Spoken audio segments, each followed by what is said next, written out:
Olá, boa noite. Pessoal, tudo bem? Que bom que vocês vieram, alegria conhecer vocês pessoalmente.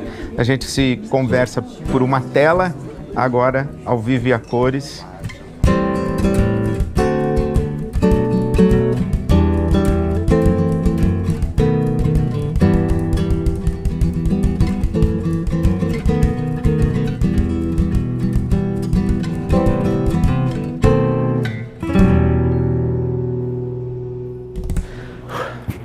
Muito bem, alegria imensa e muita gratidão de receber vocês aqui hoje à noite para essa conversa sobre o Ano Novo, para que o novo seja novo. Porque o Ano Novo, a chegada do Ano Novo, a virada do ano, é bem propício para a gente esperar novidades. Ou por decisões que a gente toma, rupturas que a gente faz. É um momento de tomar uma decisão que a gente já tem a sensação de que deveria ter tomado, fazer alguns rompimentos, fazer algumas mudanças, abandonar algumas coisas, assumir compromissos com outras coisas. Tem gente que faz planejamento, meta, essa coisa de o que eu quero no ano que vem e tudo. Eu acho bem bacana, mas acho que não funciona. Pelo menos comigo nunca funcionou assim, eu não consigo pensar dessa maneira, que daqui para frente tudo vai ser diferente, o ano novo, vida nova, vou começar do zero, vou recomeçar. Eu acho que a vida não é assim. E eu tenho refletido sobre como eu vivo a minha própria vida e como eu aproveito esses momentos de virada possível para refletir sobre o novo na minha vida. Porque há a grande possibilidade de que o novo seja uma repetição do velho, né? A gente mais fala em mudar do que muda de fato. A gente mais fala que quer mudar do que muda de fato. A gente mais fala para a gente mesmo, você precisa fazer isso, do que faz. Né? Então, a possibilidade de que o novo ou o ano novo seja uma repetição do velho não é pequena, não é pequena. E tudo bem, porque nós somos assim.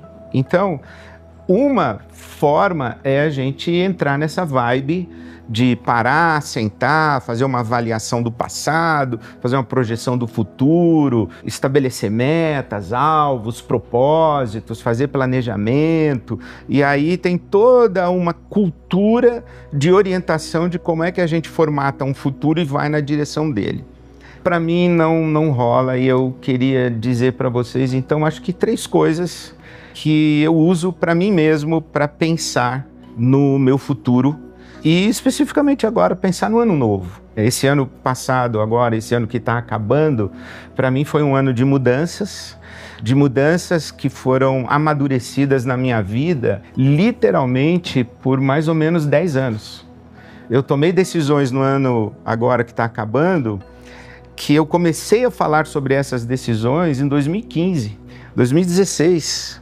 E eu fui me preparando, eu fui me entendendo, eu fui me discernindo, tomando coragem. E as decisões que a gente toma na vida envolvem outras pessoas, então você respeita o tempo das outras pessoas, etc.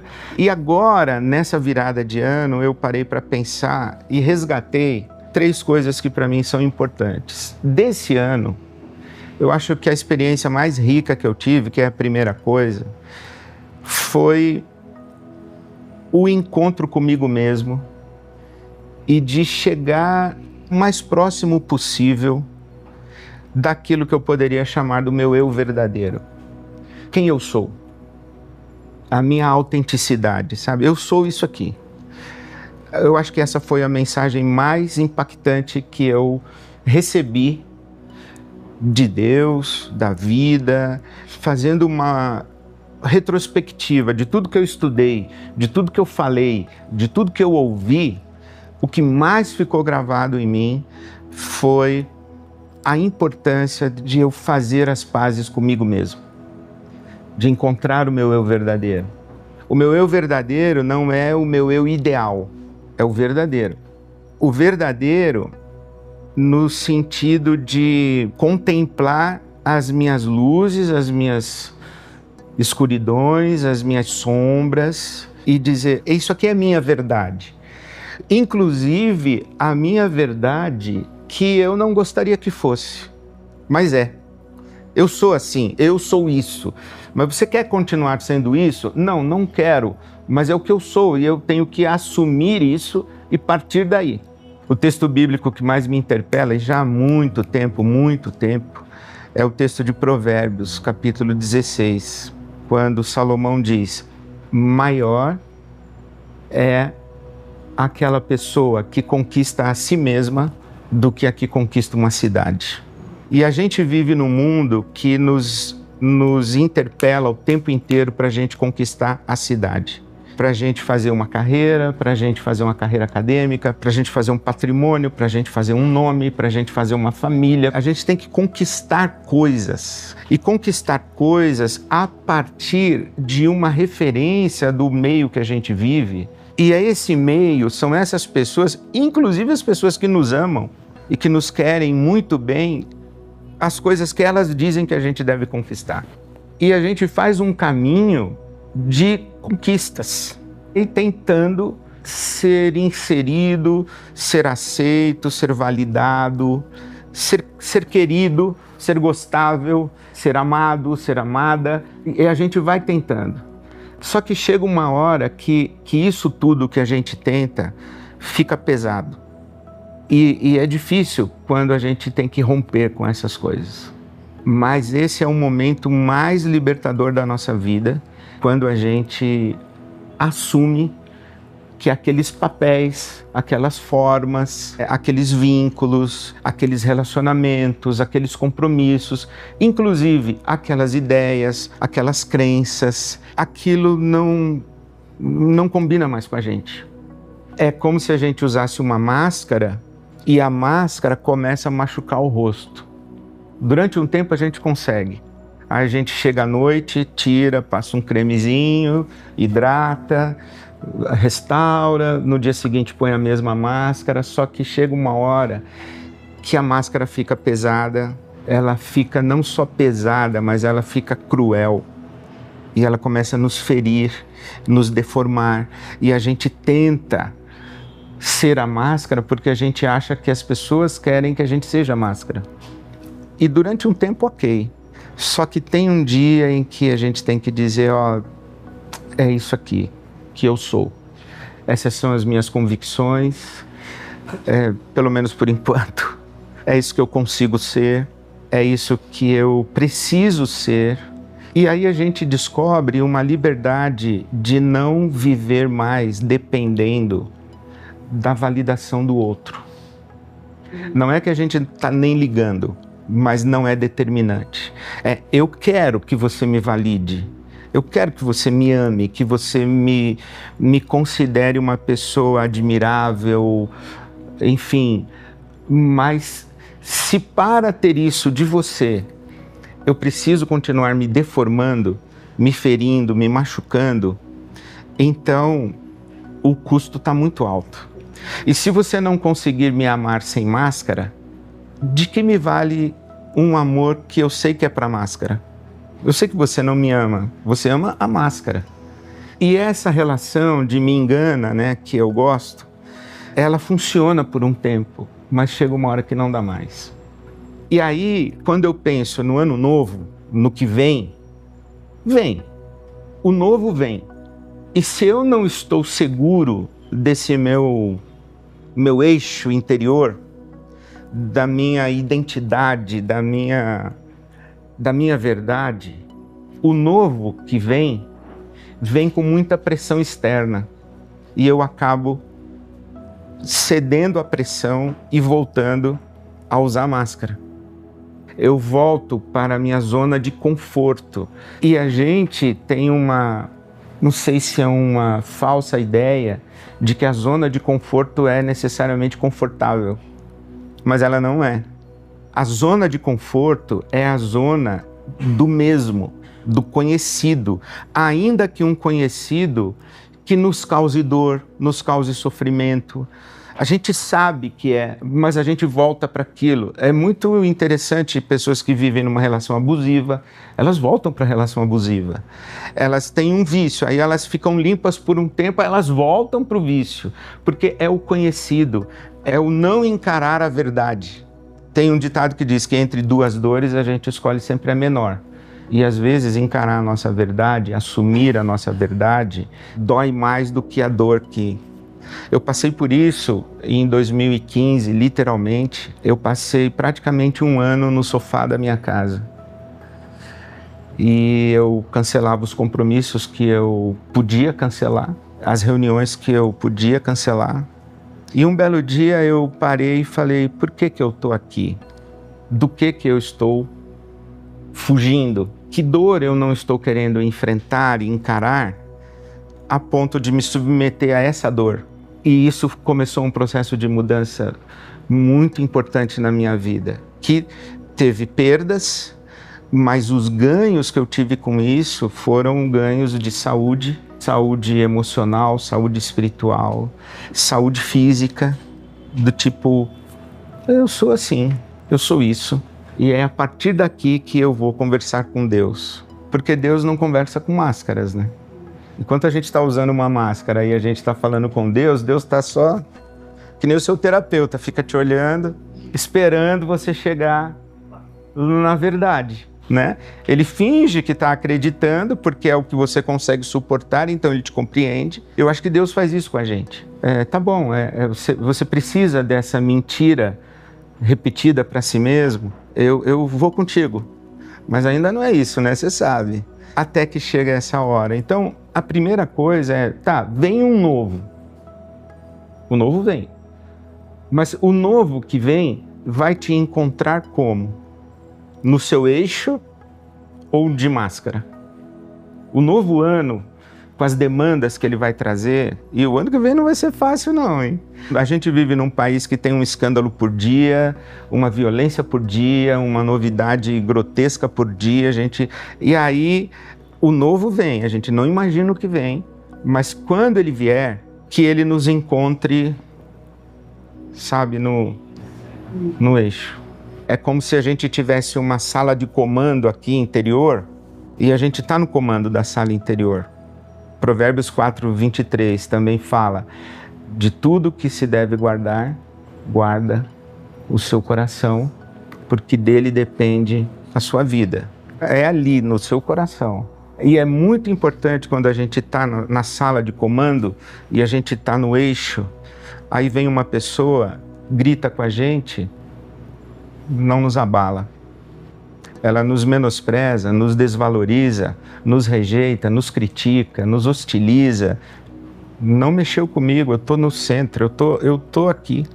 Houve um tempo em que você conseguia me tirar do sério, houve um tempo em que você conseguia me colocar para baixo, houve um tempo em que eu ia fazer de tudo para agradar você. Esse você pode ser seu pai, sua mãe, seu chefe, seu pastor, seu bispo, pode ser inclusive Deus. Só que você vai dizer assim, não, eu tô bem, eu tô no meu eixo, eu tô centrado, o meu coração tá guardado e eu sei lidar com isso aqui que tá em volta de mim. Essa é a grande e maior conquista. Não é conquistar a cidade, é conquistar a si mesmo. Isso para mim foi no ano de 2025 que tá acabando, eu acho que eu consegui chegar no fim de um processo que demorou bastante e agora começa um outro processo. Mas pelo menos eu consegui viver de maneira mais autêntica e inteira, né? A segunda coisa que eu recordo e reafirmo a respeito do novo que vem é muito mais um conceito da filosofia do que da teologia, embora eu consiga enxergá-lo na Bíblia Sagrada. É a expressão do Nietzsche, amor fati. Já ouviram essa expressão, amor fati? A tradução seria mais ou menos amor ao destino, amar o destino. Ou, em linguagem de Nelson Rodrigues, amar a vida como a vida é. A vida é a vida. A vida não está no nosso controle.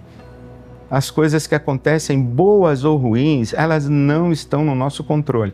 Nós podemos influenciá-la, a vida, nós podemos ser agraciados, nós podemos viver tragédias, nós podemos tentar administrar, mas é só tentativa. É uma ilusão a gente achar que a gente vai planejar o ano que vem e vai chegar lá. É uma ilusão. Então, essa ideia de amar a vida como ela é, o que acontecer é isso. O Nietzsche fala que a nossa tentativa de fazer a vida ser o que a gente quer que ela seja e esperar que a vida seja o que a gente quer que ela seja, é sempre frustrada. E isso gera em nós ressentimento. Ressentimento, culpa, vergonha. Aí a gente entra em conflito, porque é por sua causa que a minha vida está assim. Foi você que...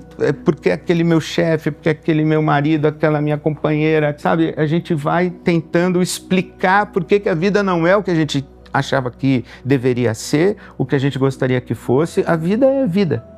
E o ressentimento deixa a gente inviabilizado para viver a vida, porque a gente fica vivendo uma vida que não existe. E a gente fica lutando com uma vida que não existe. Ah, eu esperava que... Tá, esperava, é legal esperar. É legal até tentar fazer alguma coisa para que o esperado aconteça, mas quando não acontecer, ou se acontecer, ou te surpreender, diga assim, bem-vinda à vida. Bem-vinda à vida. Obrigado, Senhor, por esse dia.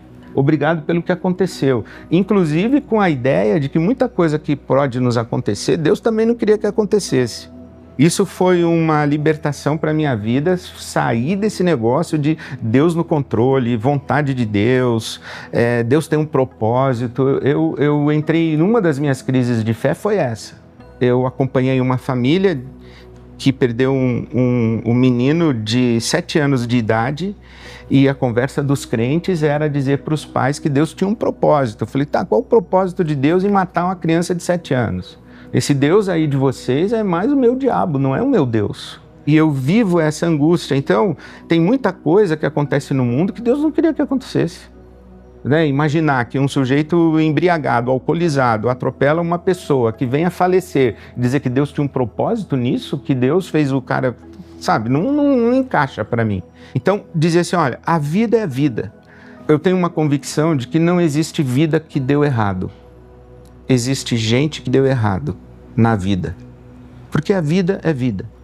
E se você parar para pensar, as coisas mais importantes da sua vida que te aconteceram, dependeram de você, se é que dependeram de você, do segundo passo ou terceiro em diante. Não foi do primeiro. Pensa num romance. A gente não escolhe dizendo assim, ah, eu vou gostar daquela ali, vou gostar daquele ali. Não. É uma cruzada de olhar, é um sorriso, é um jeito de andar, é uma coisa que... Aí você, opa, enxerguei alguém diferente. Esse enxerguei alguém diferente não foi decisão sua. Aconteceu. Ah, por que um sujeito gosta de carrinho, o outro gosta de bola, o outro gosta de montar coisa e desmontar, o outro gosta de abrir bicho? Por que um gosta de música, outro gosta de livro? Ah, um nasceu numa casa que tinha um monte de livro, outro nasceu numa casa que os pais eram músicos, e aí não depende da gente, depende do ambiente, depende do momento da história que a gente nasceu, depende da cultura, depende da formação religiosa que a gente teve, depende se o seu pai e a sua mãe se divorciaram quando você tinha 8 anos ou não, se o seu marido morreu, se a sua esposa morreu, enfim, não depende da gente. Isso chama vida. Então, dê boas-vindas à vida. Eu acho até que quando na Bíblia Sagrada diz, olha, em tudo dê graças, não está dizendo necessariamente que tudo tem uma coisa boa para você agradecer, a famosa poliana, o jogo do contente, né? Aconteceu um monte de coisa ruim, encontra uma coisa boa no meio das coisas ruins para você agradecer a Deus. Eu não acho que é isso. Eu acho que em tudo dai graças isso é vida, obrigado Senhor, eu estou vivo, isso é vida acontecendo. No Eclesiastes tem uma expressão de Salomão que ele diz, quando o céu está conturbado, vai chover. E não adianta você não querer que chova, porque vai chover. As nuvens estão carregadas, tem que chover.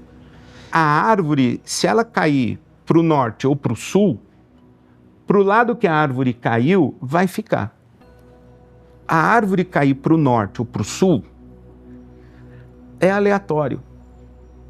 Não é que Deus decidiu que ela cairia para o norte, ou Deus decidiu que ela cairia para o sul. É aleatório.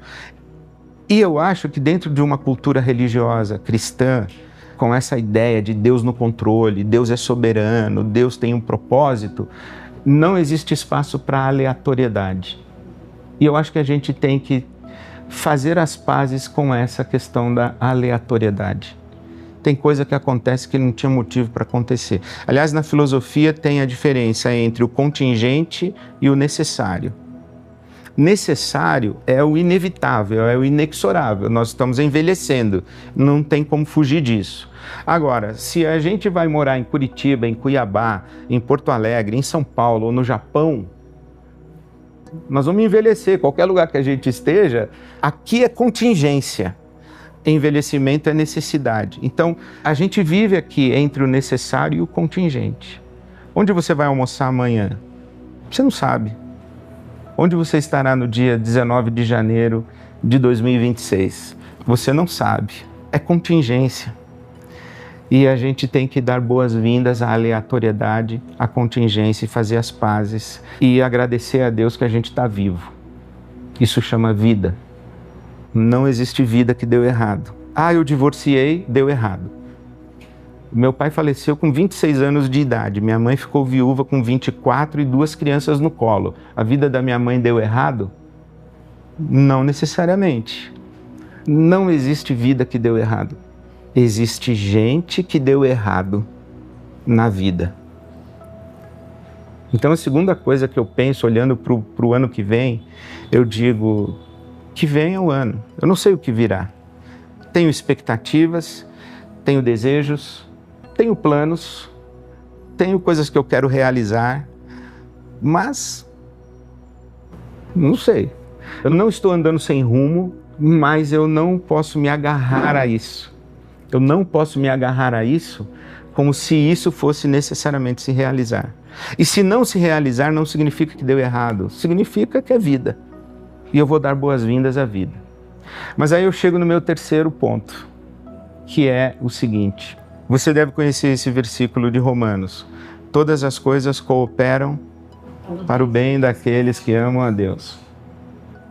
Esse é um texto que eu já lutei com ele muito, porque ele é interpretado do tipo, isso que aconteceu que você está achando que foi ruim, foi uma tragédia, que foi uma maldade que você sofreu, no fundo é para o seu bem. É que você não está conseguindo enxergar, é que você não está confiando em Deus, mas Ele sabe o que Ele está fazendo, confia.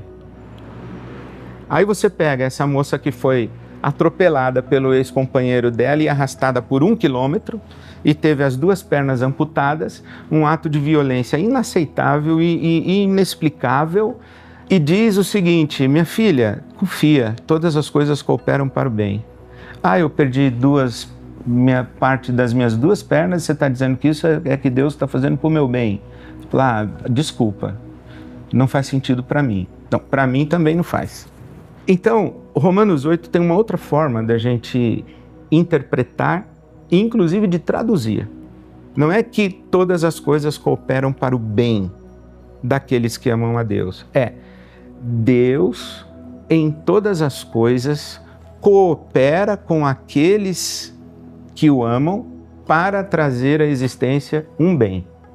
É diferente.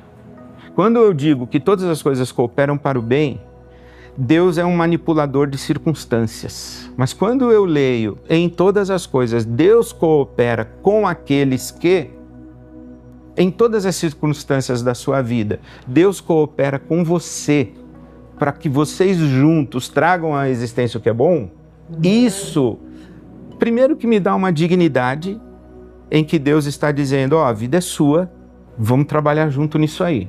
Me dá uma dignidade. Eu não sou uma marionete nas mãos de Deus e Deus está mexendo nas minhas circunstâncias e dizendo para mim, aceita aí, confia, é para o teu bem. Deus não está falando isso comigo. Eu entendo até que Deus está dizendo assim, ó, eu não planejei isso aí não. Isso aí não tem a ver comigo não. Mas eu posso entrar aí junto com você e a gente fazer alguma coisa aí dentro. Quer? Eu digo, quero. E isso para mim é muito importante eu saber que no ano que vem, qualquer que seja a minha vida, eu não estarei sozinho e eu estou fazendo a minha vida a 4 mãos. Não é o que diz o Salmo? Se o Senhor não edificar a casa, em vão trabalhos que eu edifico, tá. Senhor, eu vou edificar, não me deixa sozinho edificando. Aconteceu uma coisa boa, eu tô junto. Aconteceu uma coisa ruim, eu tô junto. Eu sou protagonista da minha vida. Eu tenho essa responsabilidade. Aliás, responsabilidade é uma palavra muito interessante. O que é responsabilidade? A capacidade de responder. O Viktor Frankl, que fala da logoterapia, ele diz o seguinte, não com essas palavras necessariamente, ele diz, olha, a única coisa que está no nosso controle é a maneira como nós vamos reagir ao que não está no nosso controle. É isso que está no meu controle. Não está no meu controle o trânsito de São Paulo. Está no meu controle como é que eu transito em São Paulo. Não está no meu controle a pandemia. Está no meu controle como é que eu me comporto numa pandemia. Não está no meu controle o próximo presidente da República, não está no meu controle a próxima taxa de dólar, não está no meu controle o mercado e não está no meu controle, inclusive, a minha continuidade no meu emprego atual. Mas está no meu controle como é que eu reajo à vida como ela é.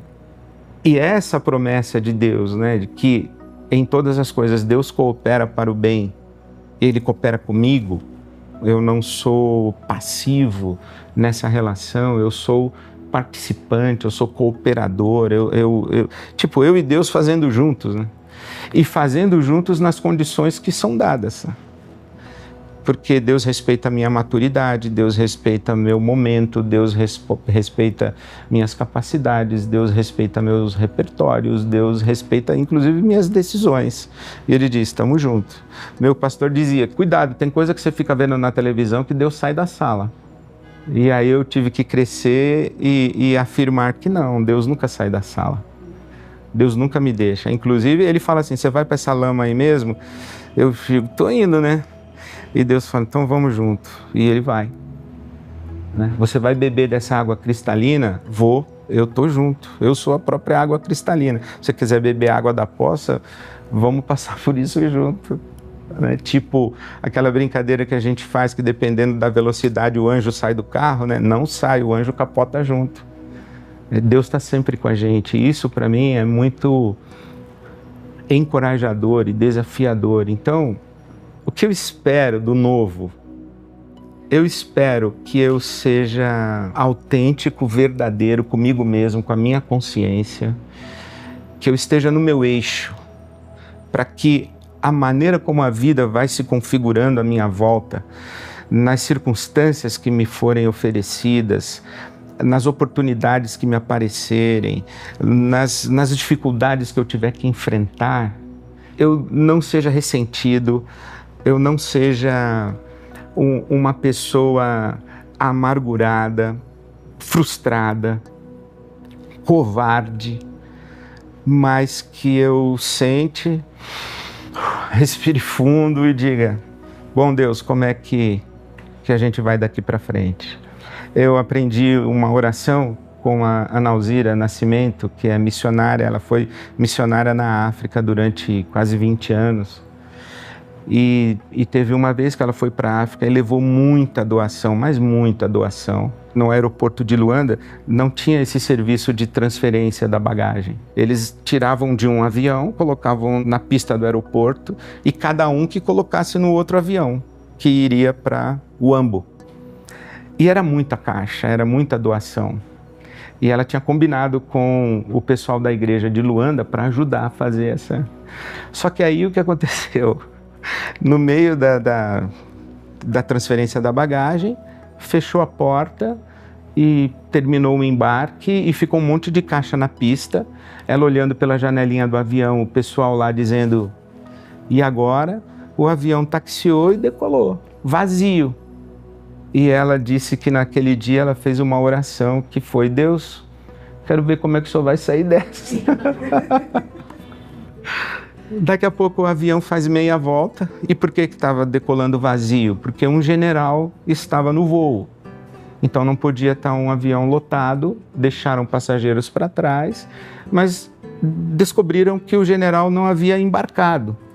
Então eles tiveram que voltar para buscar o general, terminaram de colocar as caixas e o avião decolou de novo. Eu acho que o ano que vem está aí.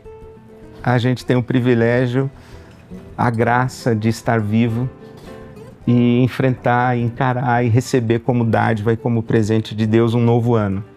Que o que Ele trouxer, a gente esteja centrado, a gente dê boas-vindas e agradeça a Deus e a gente tenha coragem de, juntamente com Deus, fazer acontecer. Em algum momento ou outro, quem sabe você tenha que dizer para Deus, Deus, quero ver como o Senhor vai sair dessa. E a coisa boa é que Ele sempre sai.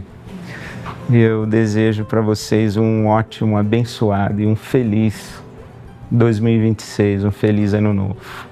Que seja assim para todos nós. Amém. Amém. Amém.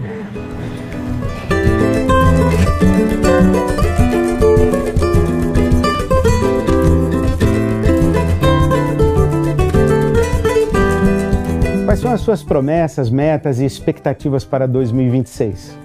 Se entre elas está o desejo de conhecer mais o Evangelho, estudar mais profundamente a Bíblia, desenvolver a sua espiritualidade, eu convido você para a minha mentoria ERC+.